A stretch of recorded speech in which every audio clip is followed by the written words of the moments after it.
ఏపీలో మొక్కజొన్న పంట చేతికి వచ్చే సమయం ఆసన్నమైంది. ఆశాజనకమైన దిగుబడులు వచ్చే పరిస్థితి కనిపిస్తుంది. అయితే ఆనందంగా ఉండాల్సిన రైతు మాత్రం ఆందోళనగా కనిపిస్తున్నాడు.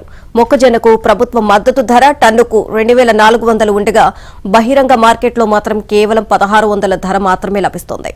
రైతుకు మద్దతు ధర అందాలి అంటే మార్కెట్ రంగంలోకి వచ్చి మొక్కజొన్న కొనుగోలు చేయాల్సి ఉంటుంది.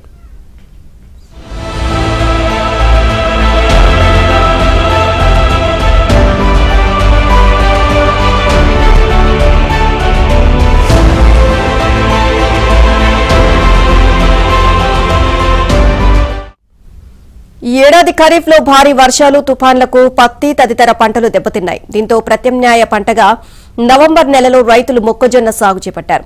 రబీలో నందిగామ జిల్లాలో మొత్తం 58,216 ఎకరాల్లో మొక్కజొన్న సాగు చేశారు. నీటి ఇబ్బందులు, చీడపీడల బాధ లేకపోవడంతో మొక్కజొన్న పంట బాగుంది. దీంతో మరో వారం రోజుల్లో మొక్కజొన్న కోతలు ప్రారంభించేందుకు అన్ని సిద్ధం చేసుకుంటున్నారు.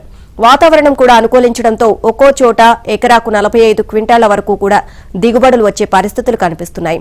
పత్తి మిగిల్చిన నష్టాలను మొక్కజొన్నలో పూడ్చుకొని అప్పులు తీర్చుకోవాలని రైతులు ఆశపడుతున్నారు.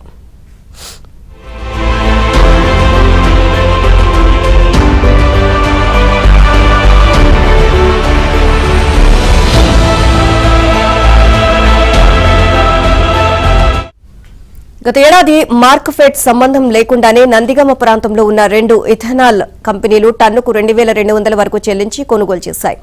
నందిగామ, జగ్గయ్యపేట ప్రాంతాలకు చెందిన రైతులు తమ పంటను ఇక్కడకు తీసుకువచ్చి అమ్ముకొని లబ్ధి పొందారు. కానీ ఈ ఏడాది పరిస్థితి దారుణంగా మారింది. విదేశాలు, ఇతర రాష్ట్రాల నుంచి సదరు పరిశ్రమలు మొక్కజొన్నను దిగుమతి చేసుకుంటున్నాయి.